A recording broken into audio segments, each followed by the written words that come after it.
उनको चमक ले जा रहे हैं जन्म जन्म से। अब समझाओ तो समझ में नहीं आता। उनको चमत्कार दिखाओ कि आज बोले नाम तो जीवन में कभी दुख ना मिले बस। और जो कमा के रखा है उसको कौन भोगेगा? अवश्यमेव भोक्तव्यम कृतम कर्म शुभाशुभम। तुम्हारे जपने न जपने से प्रभु में कोई फर्क नहीं पड़ता, तुम में फर्क पड़ जाएगा। अगर भगवत विमुख हुए तो यह भी जन्म नष्ट हो जाएगा। तुम्हारा अहंकार काम नहीं करेगा। अभी मानव देह मिला, कर लो थोड़े दिन अहंकार, इसके बाद पता चल जाएगा। इसलिए अहंकार छोड़ो, शास्त्र आज्ञा, संत आज्ञा, गुरुजनों की आज्ञा का पालन करो, जिससे तुम्हारा हृदय महान हो जाए। उस महान को प्राप्त करने के लिए हृदय महान चाहिए। तुम्हारा स्वरूप ही है आनंदमय। जीव सहज सुख त्यागे, सहज सुख राशि। तू अपने को नहीं जान पा रहा, इसलिए देह भाव से पापाचरण कर रहा है। अरे सावधान रहना चाहिए। दूसरे की निंदा सुनने मात्र से उसके सारे पाप हमारे ऊपर आ जाते हैं। कहीं परनिंदा हो रही हो तो वहां का सिद्धांत है, कान में अंगुली डाले, राधा राधा, कान में इसलिए कि अब दोबारा शब्द ना पढ़ पावे, और वहां से खड़ा होकर चला जाए। यदि सभा में किसी की निंदा हो रही है और वहां आप बैठे हैं तो आपको वैसे ही अपराध लगेगा जैसी वो निंदा कर रहा है, या उसका विरोध करे। जैसे शिशुपाल श्री भगवान के लिए मलिन शब्द उच्चारण कर रहा था, भीष्म जी खड़े हो गए, महाभागवत है, अगर प्रभु के प्रति अब एक भी शब्द बोला तो भगवान ने कहा शांत हो जाओ, तुम शांत हो जाओ, तुम मत बोलो। कुछ राजा शिशुपाल के पक्ष के थे, आवेश में भीष्म जी आ गए। अगर श्री कृष्ण को कोई एक शब्द भी बोले, मेरे आराध्य देव, पूरी सभा के ऊपर पैर रखता हूं। अर्थात हर वीर को ये मैं कह रहा हूं कि अगर श्री कृष्ण के विपक्ष में कोई बोला तो मैं रौंद दूंगा। केवल मैं भक्त ही नहीं हूं, मैं महाबली हूं। त्रिभुवन में कोई ऐसा जोड़ नहीं जो भीष्म अपने स्वरूप में आ जाए और फिर उसे। वही भीष्म जी जब अधर्म के पक्ष में खड़े हो गए, पांडवों के विपक्ष में, वही भगवान पांडवों के पक्ष में तो दंड मिला, 6 महीना बाणों की शैया पर पड़े रहे। अधर्म के कारण परास्त हुए ने। ऐसे महावीर महाभागवत को कोई परास्त कर सके, असंभव। परम पावन गंगा जी के गर्भ में रहे, जिन गंगा जी का एक बूंद भी अगर शरीर छूटते समय चला जाए तो परम पद मिलता है, उनके गर्भ में रहे। अगर अधर्म का पक्ष ले लिया गया, अधर्म हो रहा है, सभा में बैठे हैं, तो उसी समय तेज नष्ट हो जाएगा, पुण्य नष्ट हो जाएगा, पाप का भागी बनेगा। जैसे भीष्म जैसे महापुरुष को भी बनना पड़ा। सभा में उधर ही बैठे और वहीं ही महाभागवतों की निंदा और अपमान हो रहा है। खड़े होकर चले जाना चाहिए, जैसे विदुर जी खड़े हुए और छोड़ दिया, आज के बाद तेरा अन्न नहीं पाएंगे दुर्योधन, इस सभा में नहीं आएंगे। जिस सभा में धर्मात्माओं की निंदा हो, सभा का त्याग कर दे। एकांत फूस की झोपड़ी बनाकर रहना पसंद, भिक्षा मांग के खाना पसंद, अधर्मियों का अन्न नहीं, अधर्म सभा का सेवन नहीं। तो भगवान विदुरानी जी के घर गए थे। पर निंदा सुन श्रवण मलिन, बचाना चाहिए श्रवण इंद्रिय को। जहां किसी की निंदा हो, अब तो शौक है इस बात का, निंदा करने का और सुनने का एक व्यसन है। अपने को बड़ा अच्छा साधक मान लेना, दूसरे को हे मानकर उनकी निंदा करना, ये क्या कर रहे हो? अपने जीवन को गर्त में गिरा रहे हो। पर निंदा के किए ते आवत नहीं कछु हाथ, मूर्ख पर्वत पाप को ले चल अपने साथ। बचन दोष पर गाए, दूसरों की विषय की चर्चा करने का समय कैसे मिलता है लोगों को? नाम जप करो, अपने विषय में सोचो, तुम्हारा मंगल कैसे होगा, तुम निष्पाप कैसे होगे, तुम्हारे दुखों की निवृत्ति कैसे होगी, तुम अपने कर्तव्य का पालन कैसे करोगे, तुम्हारा धर्म क्या है, इस विषय में सोचो। दूसरों के विषय में बोलने की हमारे पास समय वृत्ति कैसे है? ना तो वृत्ति होनी चाहिए ना समय। पर निंदा सुनकर श्रवणेंद्रिय मलिन हो गई और पर निंदा करके वचन मलिन हो गए। और अपने प्रभु से विमुख होकर, हरि से विमुख होकर सब अपवित्र हो गया। शरीर अपवित्र, इंद्रियां अपवित्र, हृदय अपवित्र, स्वभाव अपवित्र। तुलसीदास व्रत दान ज्ञान तप शुद्धि हेतु श्रुति गावे, राम चरण अनुराग नीर बिनु मल अति नाश न पावे। खास बात कह रहे हैं, शास्त्रों में बहुत वर्णन है। पाप नाश के बहुत से उपाय हैं, बड़े बड़े व्रत, कृच्छ चंद्रायण आदि व्रत, उपवास करने से कुछ पाप क्षीण होते हैं, लेकिन पाप प्रवृत्ति का नाश नहीं होता। शास्त्र ज्ञान भी पाप निवृत्ति का उपाय है, तपस्या भी, बड़े उपाय शास्त्रों में वर्णन किए पाप नष्ट का। गोस्वामी जी कह रहे भगवान के अनुराग के बिना, भगवत प्रेम के बिना जड़ मूल से हृदय निष्पाप नहीं होता। पाप की जड़ है प्रवृत्ति, वासना, कामना, तृष्णा, स्पृहा। इनका जड़ से नाश हो जाता है जब हृदय प्रेम से द्रवित हो। अपनापन जब प्रभु से होता है, मेरे प्रभु, जहां हृदय में द्रवण क्रिया हुई, आंखों में अश्रु बहे, वो जो पवित्रता होती है, मम भक्ति युक्तो भुवनम पुनात, लोगों को पावन करने की सामर्थ्य उसमें आ जाती है। ये अनुराग प्राप्त करने के लिए मानव देह मिला है, हरि अनुराग।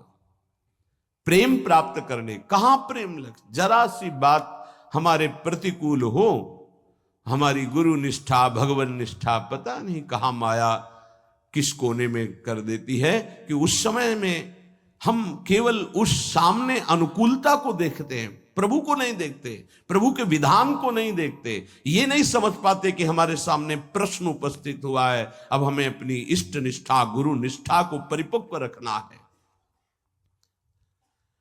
साधन में उन्नति अपना पुरुषार्थ, और अगर पुरुषार्थ नहीं करोगे तो कृपा है उसका स्वाद नहीं ले पाओगे। कृपा रसोई बना करके सामने रख देना थाल, पुरुषार्थ उसे पाना।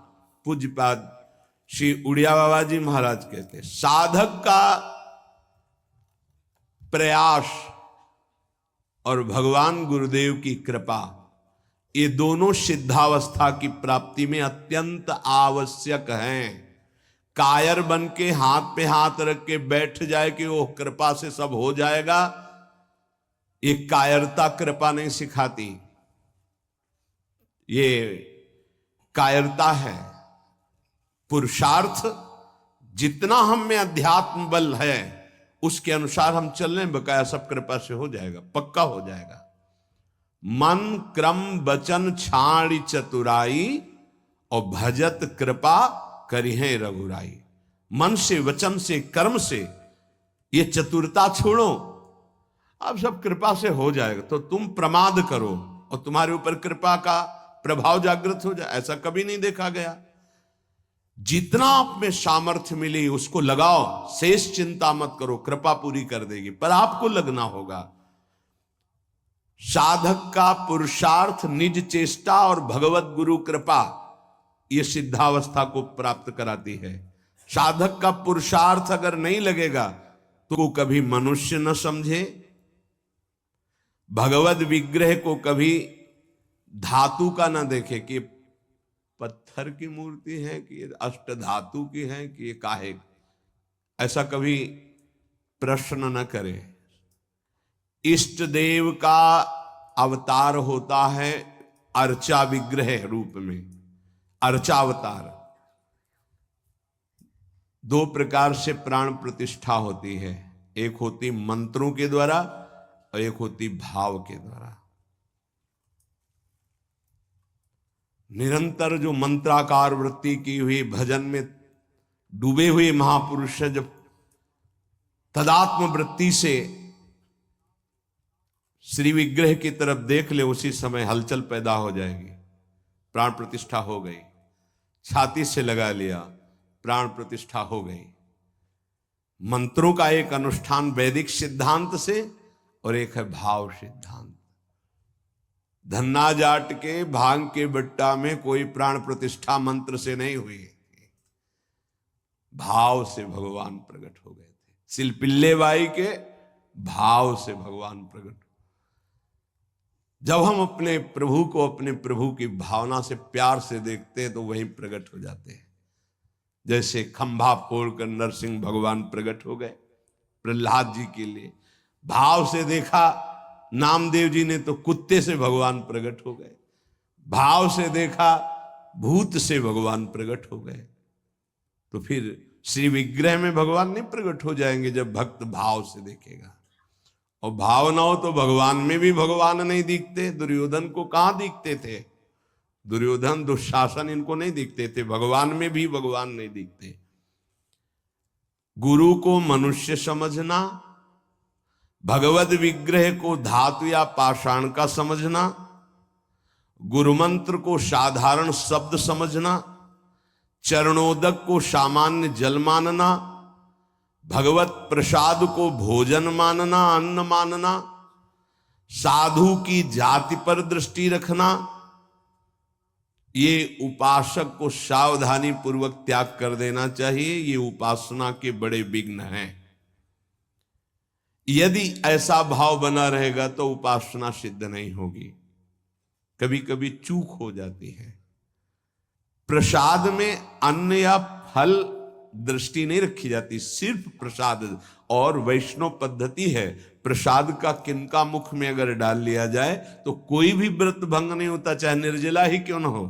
भगवत प्रसाद में ये भाव नहीं रखा जाता कि ये अन्न है या अमुक वस्तु है, नहीं। प्रसाद में यदि भोजन अन्न वस्तु, आज अन्न है तो कल प्रसाद कैसे हो जाएगा?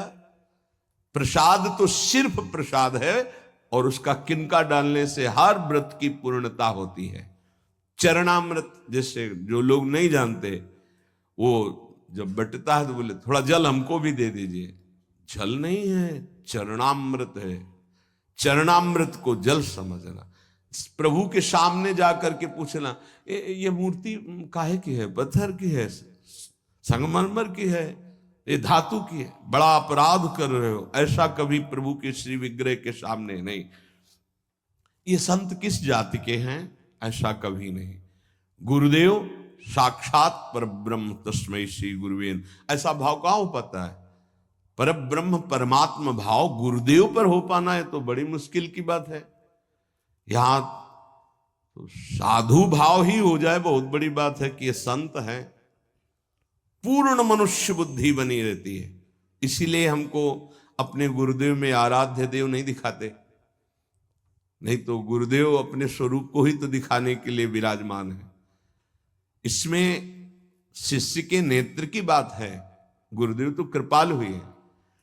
जब हरिव्यास देवाचार्य जी अपने गुरुदेव के पास आए तो जब शिष्यत्व की बात की तो उन्होंने कहा तुम्हें कुछ दिखाई दे रहा है? बोले नहीं, जाओ 12 वर्ष गिरिराज जी की परिक्रमा। फिर आए, राधे राधे। अब कुछ दिखाई दे रहा है? बोले नहीं, फिर जाओ 12 वर्ष। 24 वर्ष राधा राधा रटते हुए गिरिराज जी की परिक्रमा लगाई। जब आए बोले अब दिखाई दे रहे? बोले हाँ, आपकी गोद में प्रिया प्रीतम विराजमान है।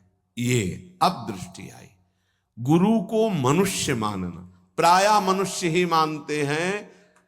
हमें लगता है कि 1000 में कोई 1-2 ऐसे होंगे जो ये भाव हो कि गुरुदेव हमारे ब्रह्म हैं।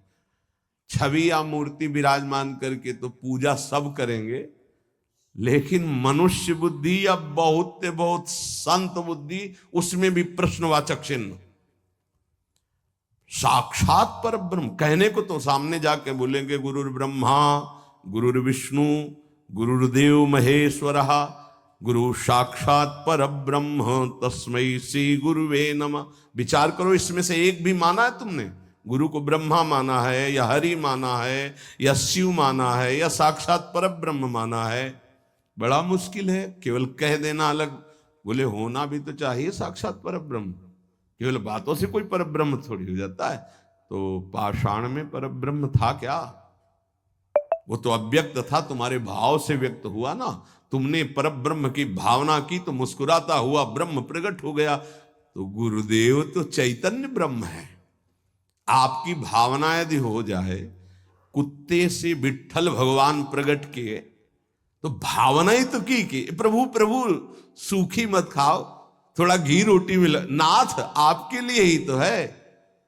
तो ऐसे देखो साक्षात विट्ठल भगवान गुरुदेव में, प्रभु आपका सर्वस्व, आपका प्राण मन तन सब, मैं आपकी ही तो उपासना कर रहा हूं, मुझे और कोई भगवान नहीं चाहिए।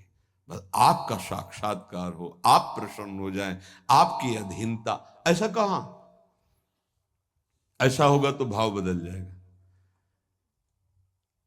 गुरुदेव के प्रति परब्रह्म भाव हो जाए तो साधक को कुछ करना नहीं पड़ेगा, अपने आप उसके अंदर समस्त दैवी संपदा प्रकाशित हो जाएगी। परब्रह्म भाव होना बहुत कठिन है। गुरुदेव के प्रति परब्रह्म भाव हो गया तो उस भाव की सिद्धि होगी, चराचर जगत में परब्रह्म भाव हो जाएगा। क्योंकि गुरुदेव अखंड मंडलाकारम व्याप्तम चराचरम, तो चराचर में परब्रह्म भाव होते ही वो जीवन मुक्त हो जाएगा। बहुत कठिन बात है, इसलिए उपासक इस भाव को सिद्ध करे। गुरुदेव साक्षात परब्रह्म, भगवद विग्रह, साक्षात मेरे इष्ट देव, चरणोदक, अहो भाग्य जो हमें चरणामृत पीने को मिल रहा है, कोई जल नहीं। और गुरुदेव का मंत्र, ये कोई शब्द नहीं है, साक्षात इष्ट देव मिल गए, मुझे मंत्र मिल गया तो। पर ऐसी बुद्धि कहां है? पड़ा है एक कोने में हृदय में मंत्र, उसका बार बार स्मरण नहीं, बार बार दुलार प्यार नहीं मंत्र का। आप देखो मंत्र को कितना प्यार करते हैं आप। मंत्र का प्यार है बार बार स्मरण करना, दुलार करना, तो उसी का जागरण होगा। तो वही प्रिया प्रीतम निकुंज सब उसी में छुपा है। ये जो मंत्र है ना, इसमें सब कुछ छुपा है। मंत्र की ही व्याख्या चतुरासी जी है, निज मंत्र की व्याख्या चतुरासी जी है। चतुरासी जी की व्याख्या 42 लीला और वृंदावन दास चाचा जितने भी पद गाए सब चतुरासी जी की व्याख्या है। और 84 जी निज मंत्र की व्याख्या है। ये अंदर की बात समझ। मंत्र मिला मतलब पूरे निकुंज की चाबी मिल गई। बीज मंत्र इसी को कहे, इसी से पूरा निकुंज रूपी वृक्ष प्रकाशित हो जाएगा। इष्ट देव में, गुरुदेव में जितना तुम्हारे भाव की कमी रहेगी उतना ही उपासना असफल रहेगी। जब अपने इष्ट देव के पास कोई जाता है, जैसे यहां से कोई बोले कि बरसाने जाए, हे सुनो श्री जी को हमारी भी दंडवत कर, अहो भाग्य आपके कि आप श्री जी के दर्शन करने जा रहे, हमारी दंडवत कह देना, हमारी स्मृति, हमारी भी अर्जी लगा देना। कोई आपका है, ईर्ष्या तो नहीं होगी ना, द्वेष तो नहीं होगा, उसके प्रति जलन का भाव तो नहीं होगा कि तो श्री जी के दर्शन के लिए जा रहा है। ऐसे यदि हमें गुरुदेव से प्रेम है और हमें दिखाई दे रहा कि गुरुदेव इनको ज्यादा प्यार कर रहे हैं, तो हमारा उससे ज्यादा प्यार हो जाएगा। आपके हो भाग्य, कभी हमारी भी स्मृति दिला देना, गुरुदेव को ये प्रदान कर देना। गुरुदेव, उसके अंदर द्वेष तो नहीं आएगा, जलन तो नहीं आएगी। जब मनुष्य बुद्धि होगी तब जलन होने लगेगी, तब ईर्ष्या जागृत हो जाएगी। नापना चाहिए अपने हृदय में कि गुरुदेव के प्रति मनुष्य बुद्धि का लक्षण है, साधु बुद्धि का लक्षण है, या साक्षात परब्रह्म का लक्षण है। इतनी गोपी जन थी, क्या किसी को किसी के प्रति ईर्ष्या थी क्या? एक साथ बैठकर सब कात्यायनी की उपासना, एक साथ यमुना स्नान, एक साथ अनुष्ठान श्री कृष्ण को प्रीतम रूप में प्राप्त करने का। ऐसे सहस्त्रों उपासक, सही पूछो तो इतना भी अंतर नहीं, सबके प्रति प्रभु का समान प्यार है, गुरुदेव का, प्रभु का। पर जो जितना प्रभु मानेगा, जितना अपनापन करेगा, वो दूर रहकर भी अनुभव करेगा कि गुरुदेव का, इष्ट देव का हमारे प्रति सबसे अधिक प्यार है। यह सबको अनुभव होगा। यदि आप पवित्र हृदय से, भगवत भाव से, तो आपको यह अनुभव होगा कि देखो, देखें या ना देखें, बोले या ना बोले, मिले या ना मिले, लेकिन मेरा हृदय कहता है कि गुरुदेव, इष्ट देव सबसे ज्यादा मुझे प्यार करते हैं। ये भगवत भाव में रहता है। इष्ट देव और गुरुदेव की परिपूर्णता के भाव में जितनी कमी रहेगी, उपासना उतनी कच्ची रहेगी। इष्ट देव गुरुदेव की परिपूर्णता में भाव, इष्ट देव में कभी एक देशीयता का भाव नहीं रहना चाहिए। मेरे इष्ट देव सर्वत्र विराजमान है, तभी सच्चिदानंद भाव पूर्ण होगा। मन उपासना किए बिना नहीं रह सकता, इसका स्वभाव है उपासना करना। यदि प्रभु की उपासना नहीं की तो भोगों की उपासना ये करेगा ही करेगा, तुम इसे रोक नहीं सकते हो।